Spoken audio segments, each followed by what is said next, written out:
Bad anime. We've all sat through at least one in our lifetime. But of all the trash that you've seen, what would you consider the worst? Berserk 2016? X-Arm? Maybe even Domestic Girlfriend? Yes, it's bad. For me, two shows come to mind. The first is Akame ga Kill, but that's a story for another day. But the other one is the focus of this video. Let's talk about School Days. So this anime came out in 2007 and it's based on a visual novel that came out a few years back. It revolves around this initial love triangle between these high schoolers that ended up getting really messy at the end. And I mean that literally. I watched this show once as a kid who was dipping his toe into every anime I found remotely interesting. And all I can remember is how much I hated watching this show and the time wasted that I can never get back. Like, it's one of the few media that I've experienced that still makes me mad to my core. Now you may ask, why am I making a video on this? Unfortunately, I came across a trash stage clip of Joey defending his rating on the show, and the thought of it just compelled me to do a rewatch to try and understand his reasoning for it. And after my rewatch, I have to say, it's still shit. This video is going to be a play-by-play of the whole anime from its weird start to the insane ending we got. I hope you enjoyed this video at my own expense, and here's the rundown of School Days.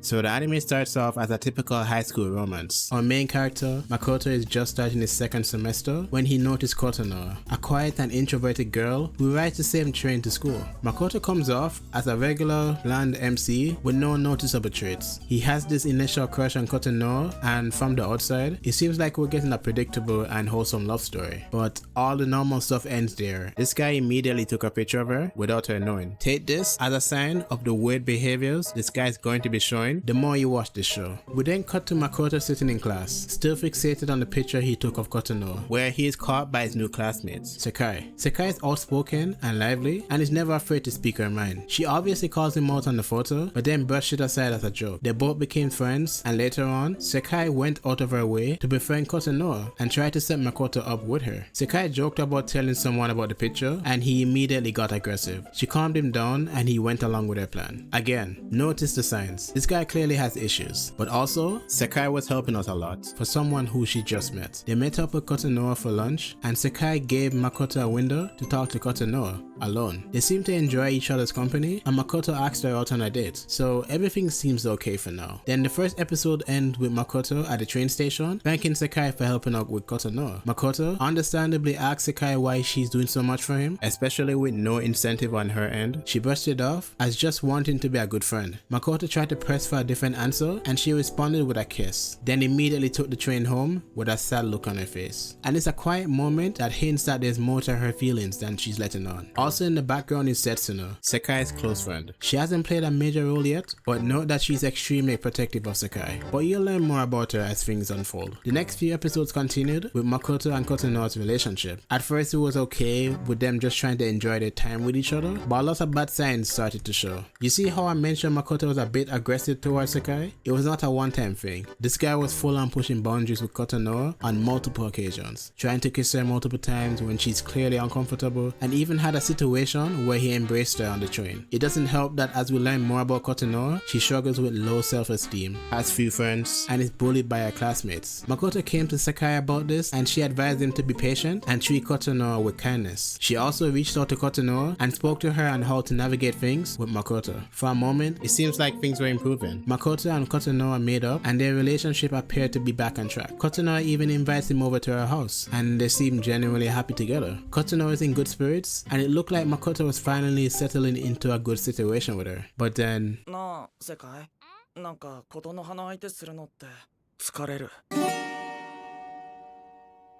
Yeah, Makoto is starting to lose feelings for Kotonoha, and rather than it being as simple as them having personal differences, it's purely influenced by the lack of intimate moments they have together. This is when I realized that Makoto is a sex pest. Their relationship is starting to show a disconnect. While Kotonoha is not as comfortable with being as intimate with Makoto, she's still trying her best to be a good partner for him. Makoto, on the other hand, was seeing her less as a person and more as a toy he can play with. It even got to the point where he's intentionally ignoring her phone calls and messages. Once again, again, Sekai stepped in, but her role became more complicated than it first seemed. She reassured Kotonoha that everything will be okay and encouraged her to stay patient and have faith in Makoto. But here's where Sekai's hypocrisy really kicked in. While she played the part of the supportive friend and matchmaker, she also knew deep down that she has feelings for Makoto, and instead of drawing a boundary, she allowed herself to stay close with him, maybe even hoping things between him and Kotonoha fall apart naturally. To help out Makoto with his issue with Kotonoha, Sekai suggests the two practice with each other so he can learn how to be better for Kotonoha. From the jump, this was clearly a bad idea and could make things very messy for everyone involved. They went on a practice date so Sekai could teach Makoto how to behave. Everything went smoothly at first, but once they got back to school, the two ended up getting a little too close. So whatever relationship Makoto had with Kotonoha is not going to end well. Again, it highlights Makoto's real interest wasn't in love, but in sex. This guy was not looking for any romantic connections, just gratification. After the date, Makoto stopped by to see Kotonoha, who happily offered him tickets for a resort she hoped they could go together with. So we're now at the resort, and it's very beach episode coded. If you know, you know. Fan service and all that. Sekai, her friends, and this weirdo who is also a friend of Makoto also had tickets and came along for the trip. Everything seemed okay on the surface, but you can clearly see that Makoto is checked out, growing more disinterested in Kotonoha, who's oblivious to this. It kinda sucks cause she was genuinely happy and even came out and announced to the friends that they were dating. Sekai saw how Makoto was moving and tried to convince him to be serious and do right by Kotonoha. Instead of listening, Makoto starts to move on to Sekai. Realizing that she also has feelings for him, he's using this as a way to let her know that he's into her. She turned him down at first, but it got worse after the trip when everyone went home. After seeing off Kotonoha, Makoto called Sekai and asked to meet her. They ended up arguing, and in a moment of weakness, Sekai gave in and they slept together. Marking the moment, Makoto cheats on Kotonoha with her. This is where the show decides to go left. Makoto and Sekai's affair started to get more blatant, but not enough for Kotonoha to notice. It even got to the point where Setsuna reached out to Sekai and asked if they were dating. Sekai lied, saying that they were dating and that Makoto broke up with Kotonoha, creating a series of misinformation between the cast. Kotonoha eventually hears the rumors but chooses not to believe them. Ironically, this is the most confident she's been throughout the anime so far, but the most strained in regards to her relationship with Makoto. He keeps ignoring her messages, avoids her entirely in class, and even lies to her face when she tries to make plans. But despite all that, Kotonoha believed in Sekai's initial advice that Makoto will come around if she just stays patient and believes in him. It got really heated when Setsuna always tries to block Kotonoha from interacting with Makoto as she was acting purely in Sekai's best interest. Despite everything, Kotonoha still had faith, but everything changed when Kotonoha called Makoto and Sekai together on the rooftop, where the three would always sit together for lunch.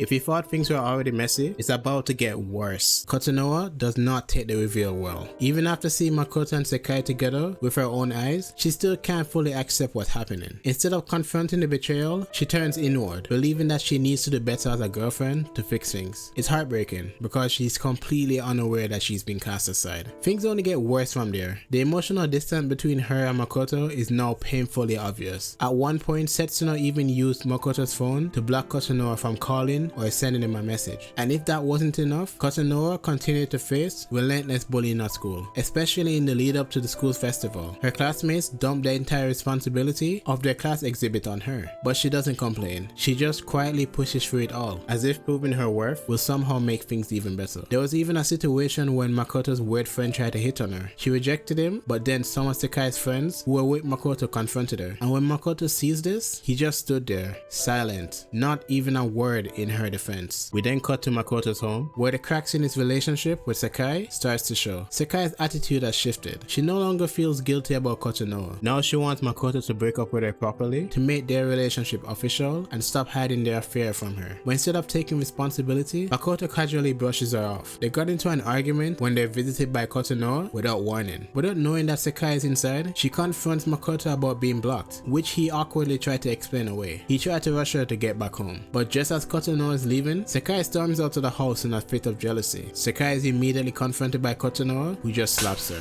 Hurt by the betrayal of someone she considered a friend, Kotonoha lashes out at Sekai and begs her to leave Makoto alone. This really took a toll on Sekai to the point where she starts to skip class. She also came clean about the relationship with Makoto to Setsuna, who promised her that she'll find a solution and fix all of this. I think to point out is that Sekai also has personal issues, as she easily gets depressed and isolates herself, with Setsuna being the one person who who's always there to help her. But soon, Setsuna's gonna be leaving overseas, so our main goal is to make sure that Sekai is happy with Makoto before she goes. Being the main obstacle between Makoto and Kotonoha, Setsuna takes it upon herself to force Makoto to make a decision, which again, he refuses to address. Just like with Sekai, there seems to be more to Setsuna than just looking out for a friend. She convinced Makoto to visit Sekai as she skipped school for a few days, and even after knowing what happened between her and Kotonoha, Makoto's first instinct is to try to sleep with Sekai, which she rejected. And just like when Kotonoha rejected his advances, Makoto's interest starts to change, just because he didn't get what he wanted. We're now at the festival, where we see the normal shenanigans you'd expect in a high school anime. The maid cafe, the fan service, and some other stuff. The first day focuses on Setsuna, and in a twist to nobody's surprise, of course Setsuna also has feelings for Makoto. And to make things worse, she was caught kissing him by Kotonoha, the same girl she was against for Sekai's sake. The second day is when things got crazy. It shifted to Kotonoha's side of the festival. She's been manning a booth for a secret room that she didn't know was designed as a love spot. She wanted to finally ask Makoto to attend the festival folk dance with her later that evening, but it seems Makoto had already promised to go with Sekai. Again, Makoto's weird friend came and asked her out, which she shuts down, reaffirming that she's still with Makoto. But in his defense, it seems like it's public knowledge that Makoto is now with Sekai, even though he didn't break up with Kotonoha or even said anything to her about it. You could argue Kotonoha has been willfully ignorant to what's happening around her, but I guess if you're infatuated with someone to that degree, it's very easy to ignore every red flag waving in your face. We then cut to Makoto, who's off enjoying the festival on a date with one of Kotonoha's bullies, who also seem to like him, I guess. And just as Makoto is about to finally respond to a message from Kotonoha, the girl confessed to him and then takes him to the secret room where they had sex. And if you thought there's a road for redemption for Makoto, think again. We're now at the end of the festival, where Kotonoha is wandering around looking for Makoto, where she's again approached by Makoto's weird friend, who tries to tell her that her relationship is done. Again, she tried to deny this until she saw Makoto and Sekai again, dancing together for everyone to see. And it seemed that she finally gave up, but unfortunately it's followed by Makoto's weird friend forcing himself on her, ending the events of the school festival.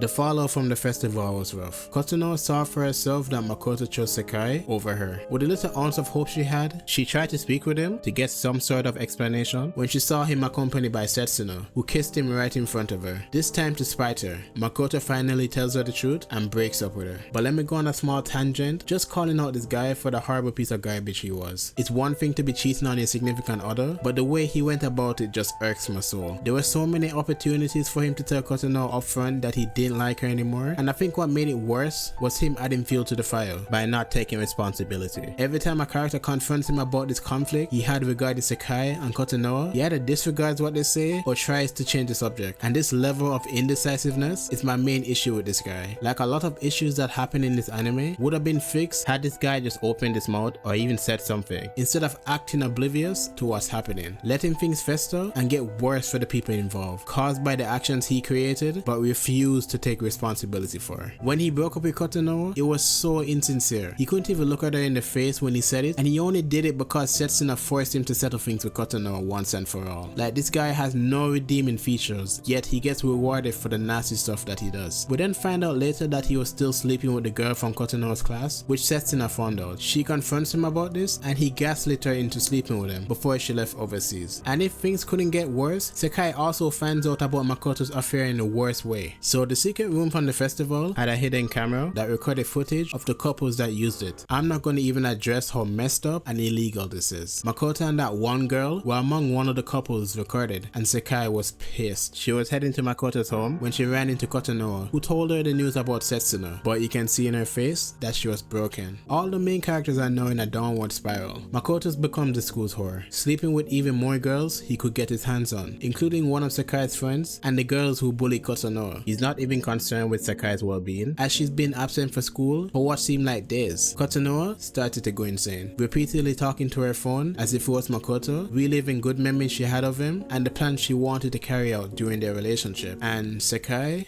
well, she's pregnant. She started picking up morning sickness and has been severely depressed, but eventually she decided to come back to school to tell Makoto the news, and this whole scene was just messy. Sakai came in the middle of class and told Makoto the situation, which as usual he addressed in a very dismissive way. This angered Sakai, who altered him in front of the whole class, and the next sequence of events was every relationship Makoto has going up in flames and all the people he's been close with ending their association with him. I just don't understand why it took this long for people to know how much of a garbage person he was. It then cuts to Christmas. Makoto's getting groceries for Sakai, who's prepping dinner. He again tries to reach out to all the people he's been with, to no response, finally setting a tone that he's alone because of his actions. And by pure coincidence, he ran into the first person he hurt, but the last person he expected to see, Kotonoha.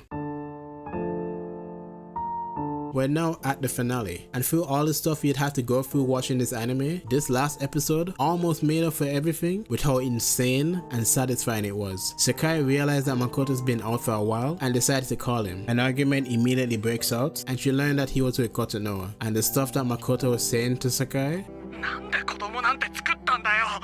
なんでみんなの前であんなこと言ったんだよ。誠、待って。もういいから帰ってくれ。ちょずらしてうちに居座らないでくれよ。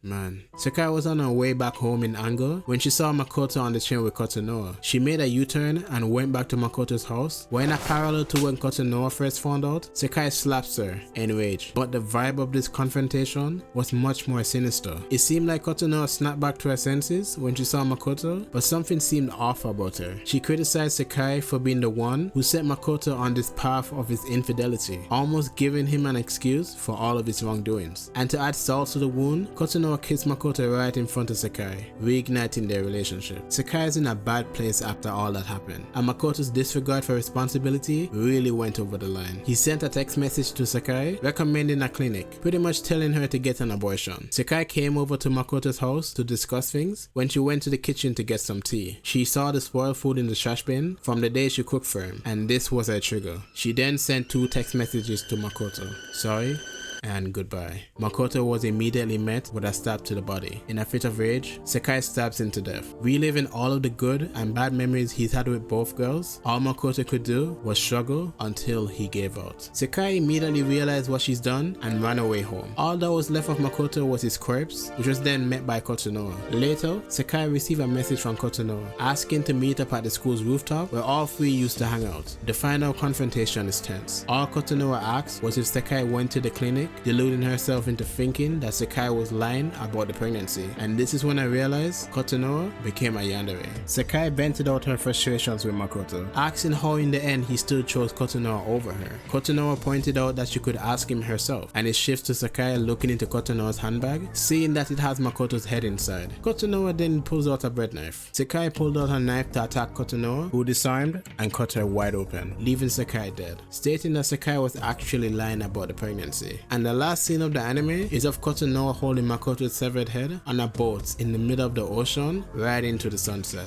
And yeah, that was School Days.